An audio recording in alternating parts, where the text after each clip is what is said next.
What is going on? This is Couz, and I'm here on the Voice of College Football West Virginia channel. I'm here to talk about West Virginia's starting quarterback Jarret Doege entering the transfer portal, and whether or not it was the fans who ultimately pushed him to make that decision. We're trying to get this channel up to 1,000, a brand new channel.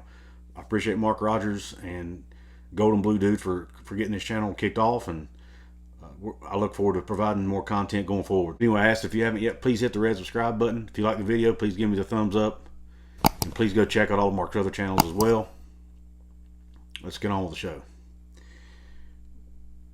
I'm going to put up on the screen for you the announcement that West Virginia starting quarterback Jarret Doege put out on yesterday, which would have been December the 31st, 2021, New Year's Eve, about his decision to enter the transfer portal and finish out his career somewhere else.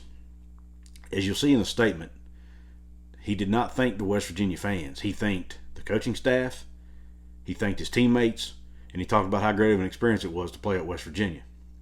To me, that's telling, because normally if you read a player's tweet like that where they've decided to enter the portal, they normally will thank Mountaineer Nation, they'll thank the fan base, etc. He did not. I think that's telling. The second thing I think that's telling, Senior Day happened, last home game of the season. Jarret did not walk on Senior Day. And to me, that's also telling, because he was probably, in my opinion, this is all my opinion, he was probably expecting to get booed when he come out of that tunnel. And he did not want to put himself nor his family through that. Because remember, on Senior Day, you normally got family members there with you. And you do not want your family members experiencing that. And something else that's telling is, apparently the West Virginia players' parents have their own little message board or Facebook group. And one of the other parents put a post out on the page and tagged Jarret Doege's parents in it and talked about how disappointed they were in the fans and how we should be ashamed of ourselves and how we need to keep all the negative things off of the Facebook and off of social media. And most of it referred back to the Minnesota game. It got me to thinking about my own self and how was I too negative on Jarret Doege? Maybe so. But here's my thoughts on it. Number one, I think it was the best decision for Jarret, and I also think it was the best decision for the West Virginia program, and here's why.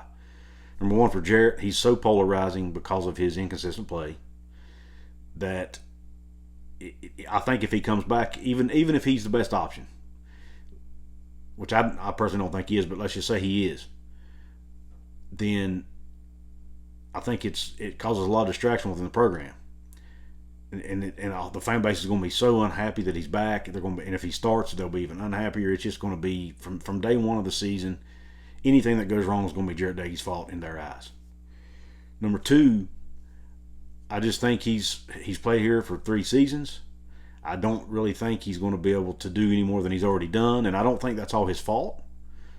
Some of it had to do with other, the pieces around him, some coaching decisions, other things that played into it. It's not 100% Jarret Doege's fault. I just don't think maybe he wasn't the right fit.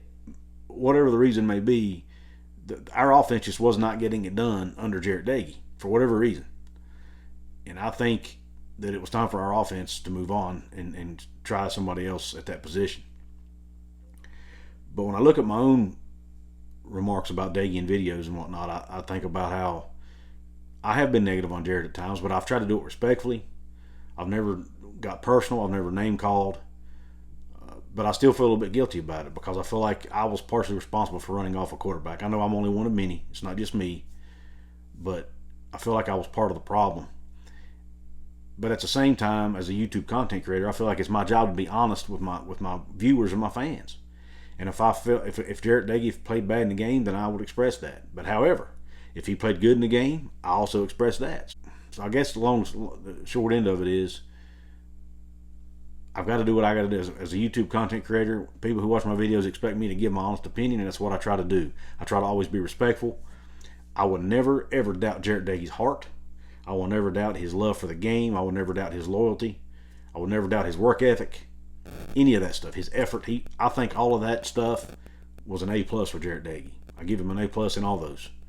But at the end of the day, I just don't think the results on the field were there, in at least not on a week-to-week basis. He'd have one really good game and then one really bad game, one really good game, one really bad game. And I just think, like I said, a lot of the bad games were not all his fault. Sometimes he wasn't getting a lot of protection. The running game wasn't always working good. Sometimes his receivers would let him down and drop balls. Sometimes I feel like the play calling was probably not where it should have been. But at the end of the day, he's the quarterback of the offense. He's the leader of the offense, and he's the engine that makes it go. And I just think the program needs to move on to somebody else. So that's why I do think it was the right move for both him and the program.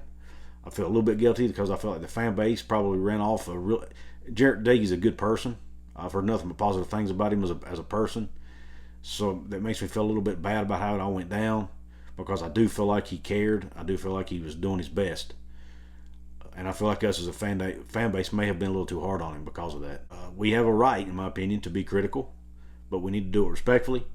We don't need to name call, put stuff out on social media that's derogatory or personal attacks toward players. We definitely don't need to wish injury on them, which I've seen a couple times too. It makes me sick to my stomach. If you wish injury on a football player because of the way they play in the game, you need to check your conscience and you need to look yourself in the mirror.